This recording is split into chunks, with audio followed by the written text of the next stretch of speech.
Epidemics.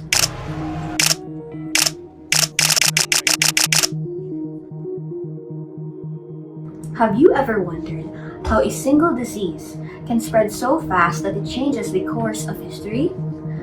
From small local outbreaks to global health crises, diseases have shaped the world we live in, and understanding how they spread is the key to preventing the next one. Hi, I'm Greta La Cruz. And I'm Winona Busangin. And we'll be the hosts of this podcast episode on epidemics. We're also joined by Sophia Sanroque, who's here to ask questions and other information on our topic. She doesn't want her face to be shown, but her spirit is here with us all. Hala! Ang OA! Yep, speaking of questions pala, so what exactly are we going to talk about in this episode? Great question! We're actually going to share about the topic of epidemics. Since nursing naman tayo, of course, we've definitely heard that word. Siguro nga may mga iba sa atin na gustong maging nurse because of their experience of epidemics. So, yes, we'll be elaborating on what epidemics are and also giving examples of notable epidemics that have happened in history. Wait, then, what exactly is an epidemic? Epidemic. It happens when a disease spreads rapidly within a specific community, region, or country, affecting more people than expected. It's basically a local or regional outbreak of a certain disease. A good example of this would be a dengue outbreak in the Philippines. This is considered an epidemic since it only affected Filipino people. However, when that same disease spreads across multiple countries or continents and affects a large portion of the global population, it becomes a pandemic.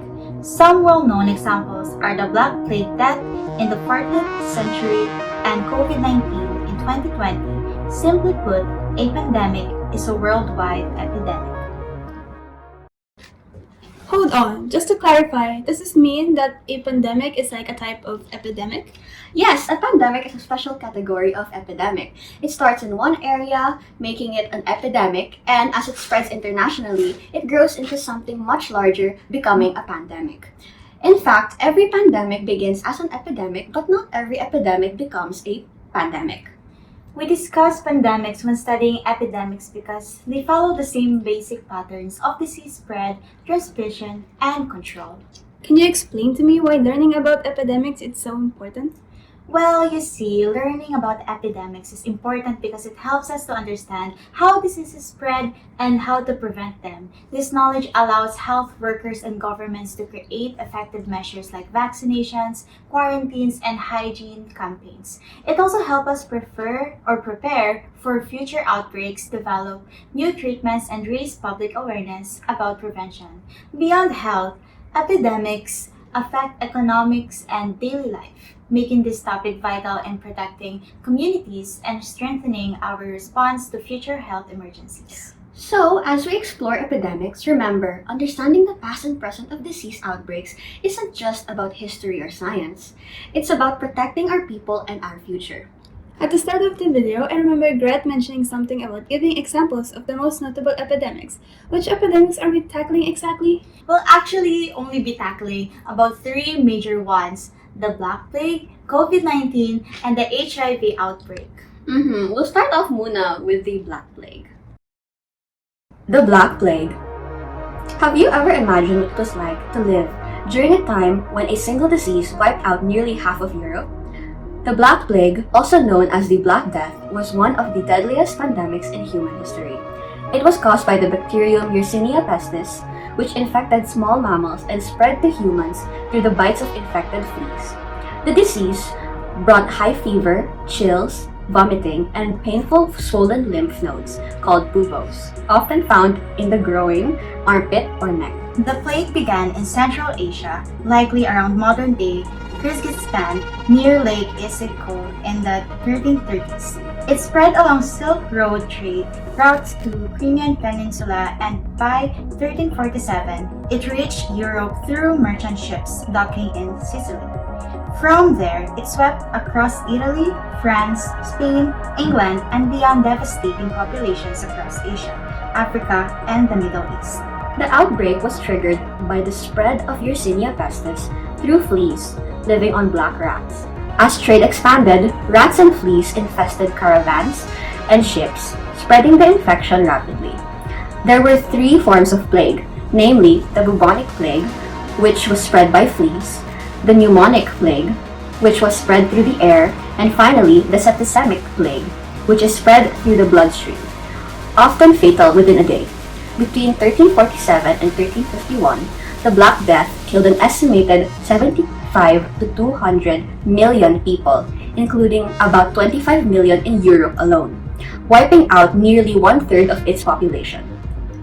The epidemic actually declined by 1351 due to quarantines, natural decline of infection, and later improvements in hygiene and living conditions. However, treatments at the time were primitive. Doctors relied on herbal remedies, bloodletting, and lancing bugles. Many believe the plague was caused by bad air, leading to the use of the famous plague doctor mask with long beaks filled with herbs like lavender and meat to purify the air. Though the masks were based on false beliefs, they unknowingly offered limited protection from flea bites and contact with the infected. The plague did not disappear completely, with smaller outbreaks lasting until the 18th century. But with the discovery of Yersinia pestis by Alexander Yersin in 1894 and the development of antibiotics such as streptomycin and doxycycline, the disease became rare and treatable. Today, it still appears occasionally in rural areas of Africa, Asia, and the Americas. But it is now a manageable bacterial infection under modern medicine, becoming a reminder of how far humanity has come in the fight against infectious diseases.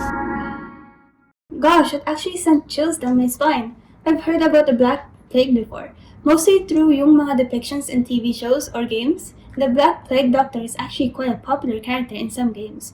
Pero hearing about the history of it, grabe, that mask was actually a believed protection against the ongoing epidemic, no? Yeah, it was one of the most notable things that came from the plague. It was meant as a protection among the other things that a plague doctor would wear. Those doctors really tried their best to help others out despite their limited knowledge of what was happening. They're truly such heroes of their time. And speaking of masks, there's actually quite an ongoing theme of using masks during epidemics. Our next example is also widely known for its usage of masks as a prevention tactic. The coronavirus. Going back to the year 2020, the world seemed to become a sudden halt. Streets once filled with laughter and life fell silent, and places that used to bustle with people stood empty.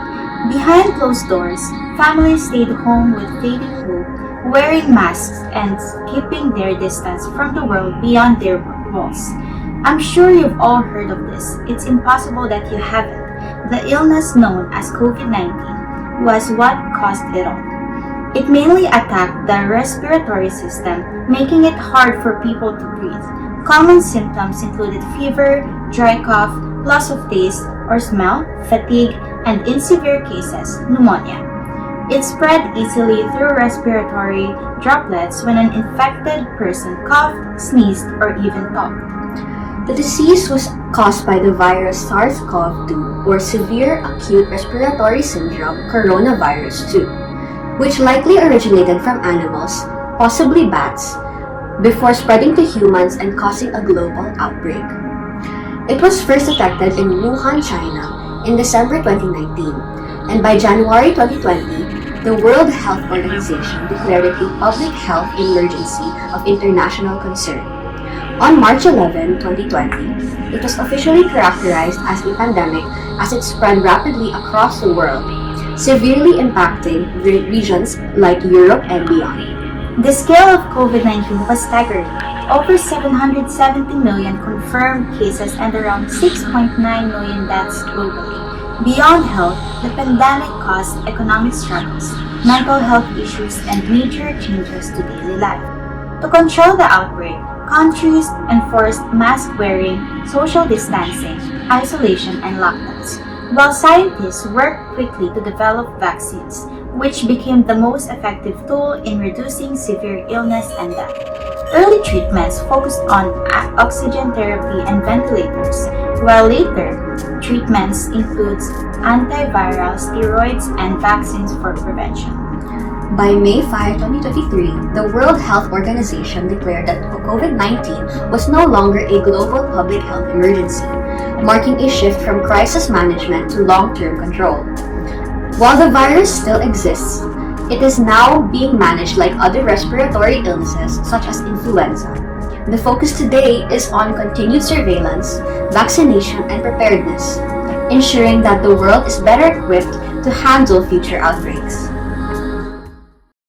That really made me flashback to my time during the COVID-19 pandemic. I feel like every single one of us was just trying our best to get by during that time. For me, personally, social media really helped me feel connected with the people around me. Uy, ako rin. Everything was online back then, so we really became dependent on the digital world. So that's 2 out of the 3 epidemics we're tackling, right? What's the last one? The HIV outbreak. HIV, or the human immunodeficiency virus, is one such virus that attacks the body's immune system and, if left untreated, can lead to AIDS. While there is no cure, proper treatment allows people to live long, healthy lives and prevent transmitting the virus to others. The outbreak began around 1920 in Central Africa when a chimpanzee virus called SIV crossed over to humans, likely through contact with infected blood during hunting. The virus, known as HIV-1, spread quietly for decades before exploding into a global epidemic in the late 1970s. Interestingly, studies show that HIV emerged from cross-species infections with different primate virus, highlighting how diseases can jump between species. Kinshasa, in what is now the Democratic Republic of Congo, is considered the origin point of HIV in humans. Early blood samples from 1959 helped scientists trace the virus back to its first transmission from chimpanzees to humans. This region also shows the greatest genetic diversity of HIV strains, reflecting multiple transmissions from primates over time. The impact has been staggering. As of 2024, about 40.8 million people worldwide live with HIV, with 1.3 million new infections and 630,000 deaths that year alone. Since the epidemic began, over 91 million people have been infected, and more than 44 million have died from AIDS-related illnesses. And while there's no cure, antiretroviral therapy or ART can control the virus. ART comes daily, pills or periodic injections, and allow people with HIV to live long or healthy lives. It also lowers the risk of transmission. The World Health Organization also recommends injectable PrEP every 6 months to prevent infection. HIV treatment has evolved greatly over time. Early drugs like AZT had limited success and severe side effects. The introduction of HAART in the 1990s transformed HIV into a manageable chronic disease. Today, single tablet regimens and long-acting injectables simplify treatment and improve adherence. The ultimate goal is to suppress the virus to undetectable levels, which protects personal health and prevents sexual transmission, or a concept known as U equals U. Undetectable equals untransmittable. HIV may never be fully eradicated, but advances in treatment have turned a once deadly disease into a manageable condition, giving hope to millions worldwide.